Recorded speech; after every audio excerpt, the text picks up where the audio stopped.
Hello बच्चों, let's read this question and this question says on mixing 10 ml of carbon tetrachloride with 10 ml of benzene, the total volume of the solution is option A more than 20 ml, option B C equal to 20 ml and option D cannot be predicted. तो इस question को solve करने से पहले जानते हैं कि ये क्वेश्चन किस की कॉन्सेप्ट पर बेस्ड होता है। तो इसका की कॉन्सेप्ट होता है राउल्ट्स लॉ। राउल्ट्स लॉ तो सबसे पहले जानते हैं राउल्ट्स लॉ क्या होता है। देखिए राउल्ट्स लॉ का स्टेटमेंट होता है vapour pressure of any component in the mixture is equal to the its mole fraction multiplied by the vapour pressure of pure solvent.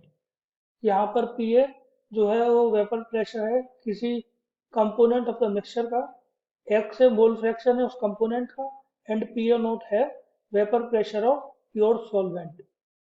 तो देखिए जो क्वेश्चन में क्या दे रखा है कि on mixing carbon tetrachloride and 10 ml of benzene the total volume of the solution. तो देखिए CCl4 है, दो लिक्विड को मिलाने से एक सॉल्यूशन बना। CCl4 एक लिक्विड है और दूसरा लिक्विड है एक बेंजीन बेंजीन। और सबसे पहले बात करते हैं इसको मिलाएंगे तो क्या होगा। देखिए CCl4 का जो फोर्स ऑफ अट्रैक्शन होता है और जो बेंजीन का फोर्स ऑफ अट्रैक्शन होता है वो सेम होता है। वो क्या होता है लंदन डिस्पर्जन फोर्स दोनों के मॉलिक्यूल्स के बीच में होता है, London dispersion force. For example मान लेते हैं कि जो CCl4 है उसके मॉलिक्यूल्स के बीच में इंटरेक्शन हो रहा है AA और जो बेंजीन है उसके मॉलिक्यूल्स के बीच में इंटरेक्शन हो रहा है BB। तो AA फोर्स ऑफ इंटरेक्शन भी लंदन डिस्पर्जन फोर्स है और BB इंटरेक्शन जो है वो भी आपका लंदन डिस्पर्जन फोर्स है। अब बात करते हैं जब इन दोनों को मिला दिया जाए, जब इन दोनों को मिलाया जाएगा तो एक नया फोर्स ऑफ अट्रैक्शन बनेगा। मतलब इन दोनों को जब मिलाया जाएगा तो A B force of attraction जो बनेगा वो भी लंदन डिस्पर्सन फोर्स ही होगा। मीन्स कोई भी नया फोर्स ऑफ अट्रैक्शन नहीं बन रहा है।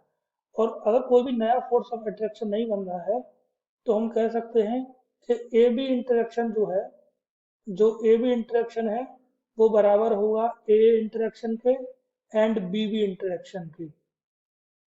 और इस टाइप के सॉल्यूशन को नॉन आइडियल सॉल्यूशन बोला जाता है। इस टाइप के सॉल्यूशन को आइडियल सॉल्यूशन बोला जाता है क्योंकि इसमें कोई भी इंटरेक्शन में कोई चेंज नहीं होता जब दो लिक्विड से कोई सॉल्यूशन बनाया जाता है। तो ये बनता है आपका आइडियल सॉल्यूशन। आइडियल सॉल्यूशन और आइडियल सॉल्यूशन की कुछ प्रॉपर्टी होती है कि जैसे आइडियल सॉल्यूशन में क्या होता है कि वॉल्यूम चेंज होता है। वॉल्यूम मिक्सिंग जब करते हैं दो लिक्विड को जब मिलाया जाता है तो वॉल्यूम चेंज जीरो होता है। तो यहाँ पर क्या हुआ, दो लिक्विड है, एक का वॉल्यूम है 10 ml दूसरे का वॉल्यूम है 10 ml।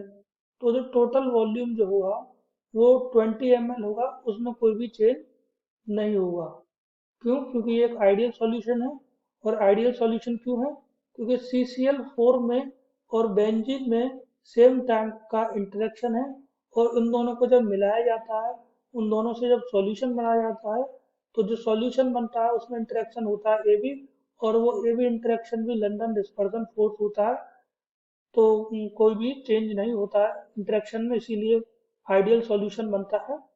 और आइडियल सॉल्यूशन की वजह से वॉल्यूम में कोई भी चेंज नहीं होता है। So correct answer for this question is option C.